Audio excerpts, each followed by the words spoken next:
You ever have that one neighbor, the type who calls 911 so often you start to wonder if they're actually just lonely?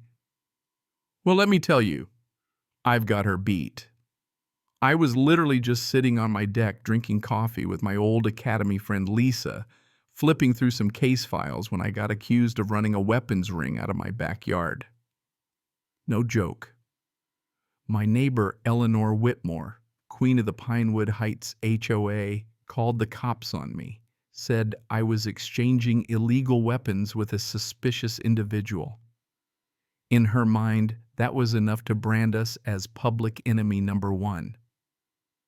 But what she didn't know was some names, some faces, you don't just throw into a police report for the hell of it. That call. It set off a chain reaction that ended up shaking our whole neighborhood to its core. Yeah, this story's about to get real. You want to know how it started. Picture this, a perfect Saturday morning in April blue sky. Birds, my first real weekend off after 8 years as a SWAT commander.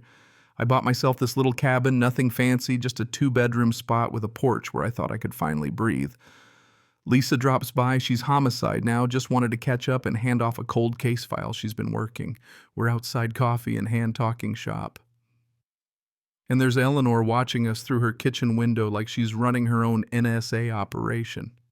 She's always dressed like she's headed to court, hair perfect, pearls on, glaring at us like we're ruining her landscaping just by existing. Let me tell you, in 8 months, Eleanor's complained about my grass, my garbage cans, my parking, my mailbox. It's exhausting. That morning, Lisa and I are laughing about some stupid arrest from years ago when I see Eleanor vanish from the window. Didn't think much of it until my phone rings. My sister Emma, she's a 911 dispatcher, calls, says, "Jake, you'll never believe this. Got a woman on the line accusing you of trafficking weapons at your own address." I almost spit my coffee. Lisa's doubled over, just losing it. Apparently the evidence was us passing paperwork, actual police case files back and forth. Now Lisa's making jokes about me being an arms dealer, but Emma, she's got that dispatcher voice reading out every wild call Eleanor's made about me money laundering, running an illegal business because my friends visit suspicious surveillance because I look out the window. My favorite, she said I was part of organized crime because I ordered pizza at 9 p.m. on a Tuesday. You know what I mean? Like, who even comes up with that stuff? Emma's laughing, but she tells me this is the 12th time Eleanor's reported me to 911 in 2 months. As I'm listening, my phone buzzes again. Pinewood Heights Forum. Eleanor's posted a public safety alert about dangerous individuals exchanging materials at 247 Pine Ridge. The neighbors are already commenting. Isn't that the cop's house, but Eleanor's doubling down, explaining how I've fooled everyone? Lisa just shakes her head. Jake, paranoid people like this, they're always hiding something. She's not wrong. Any cop will tell you the ones screaming about law and order are often the ones with a few skeletons in the closet. Before I can process that, Emma calls again, this time serious. Jake, Eleanor's demanding a property search, claiming you're mocking law enforcement. She's keeping notes on everything, literally waving her notebook at your window. I look over, sure enough, Eleanor's glaring at me, waving her hand like she's a traffic cop.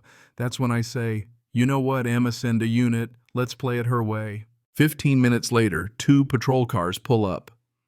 Martinez and Chen guys I know from work, trying to keep straight faces. Lisa flashes her badge, Detective Rodriguez, Metro Homicide. All you're seeing here are cold case files, unless reviewing murder cases is suddenly a felony. We're all trying not to laugh, but Eleanor storms out with a folder, pearls on, ready to present her evidence. She's got photos of me taking out trash charts, tracking my criminal network that includes the mailman, the lawn service, and Mrs. Patterson, who sometimes borrows my mower. Martinez goes, "Ma'am, these are just pictures of someone living their life."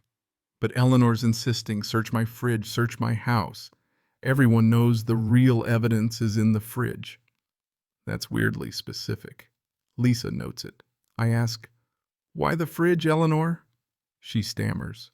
No real answer, just everyone knows. Meanwhile, Emma calls. She's run Eleanor's 911 history, 31 calls in 3 months. Not just about me, about everyone. The mailman's loitering, the landscaping crews spying, kids playing are criminal mischief. But here's the kicker.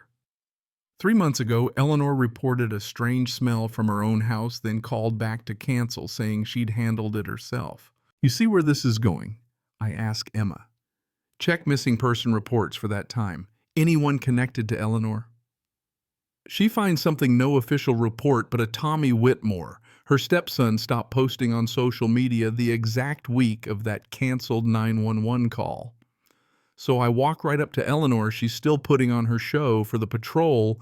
Ask her, how's Tommy? Haven't seen him around. She goes ghost white, then red, starts babbling about Tommy traveling Europe. But her hands are shaking and she keeps glancing at her house. Eleanor demands a fridge search, hers and mine. The officers politely decline. But Lisa and I both know people don't offer their houses up for a search unless they're desperate to prove something. Later that night, Emma digs deeper. Turns out Eleanor's not just obsessive. She's been reporting neighbors for years, harassing the mail carrier, following teenagers, even calling the cops on kids at the playground. Then Lisa digs up something big 3 months before he vanished. Tommy tried to challenge Eleanor's control over his late father's estate. We're talking about a $400,000 inheritance. The days after Tommy's disappearance, Eleanor cleans her basement, buys a deep freezer, loads up on cleaning chemicals. Lisa finds voice analysis showing Eleanor impersonated Tommy to cancel any missing person calls that could have gone through. It's classic misdirection, smear the neighbors so no one asks what's really happening in your house. Then Eleanor makes her biggest mistake. She calls the local news, Channel 7, tells them, I'm the crime boss of Pinewood Heights. But when the reporter starts asking about Tommy, Eleanor snaps, ends the interview, accuses everyone of being criminally complicit. The story goes viral. Neighbors start posting about her, following people, filming, harassing Mrs. Garcia's landscaping crew, even poisoning dogs. Then comes the twist. Mrs. Garcia posts photos from the night of Eleanor's strange smell. There's Eleanor hosing down a plastic tarp in her backyard at midnight, gloves on, face mask, clearly covering something up. By the weekend, the whole community is buzzing. Eleanor calls an emergency HOA meeting and everyone shows up, but they're not there to hear her this time. They're demanding answers. Eleanor launches into a full-blown presentation, charts, timelines, photos, trying to prove I'm running a cartel with Mrs. Patterson, who's 70 and just wants her lawnmower back. But then someone stands up, asks about Tommy. The whole room freezes. Eleanor dodges, says he's traveling, but Lisa stands up, flashes her badge. We've got bank records, social media silence, and voice evidence showing you faked calls as Tommy. The silence is deafening. That's when Eleanor cracks. She starts screaming, confesses to draining Tommy's inheritance, admits he threatened to expose her. Then in a breakdown that's half fury, half guilt, she confesses she poisoned Tommy, kept his body hidden in the freezer, used his identity to cover her tracks. And just when you think it can't get any darker, the search of her house reveals her first husband's remains, too slowly poisoned, hidden for years. The media goes wild. Eleanor's charged with 2 murders, fraud, identity theft, the works. The trial is swift, her journals, her internet searches, the money trail, all of it. The jury takes 4 hours. Life in prison, no parole. The HOA rewrites its rules on surveillance and harassment. The community at last can breathe easy, but there's this weight, like we all lived next to a nightmare and barely made it out. Now, when I drink my coffee on that same porch, I watch my neighbors not out of suspicion, but to check in, make sure nobody's suffering in silence or hiding in plain sight. Because the people who yell loudest about community safety, sometimes they're just hiding their own sins. So tell me, what would you have done if you were in my shoes? Ever had a neighbor like Eleanor? Drop a comment below. Share your story. Let's talk about what justice looks like when it finally comes home.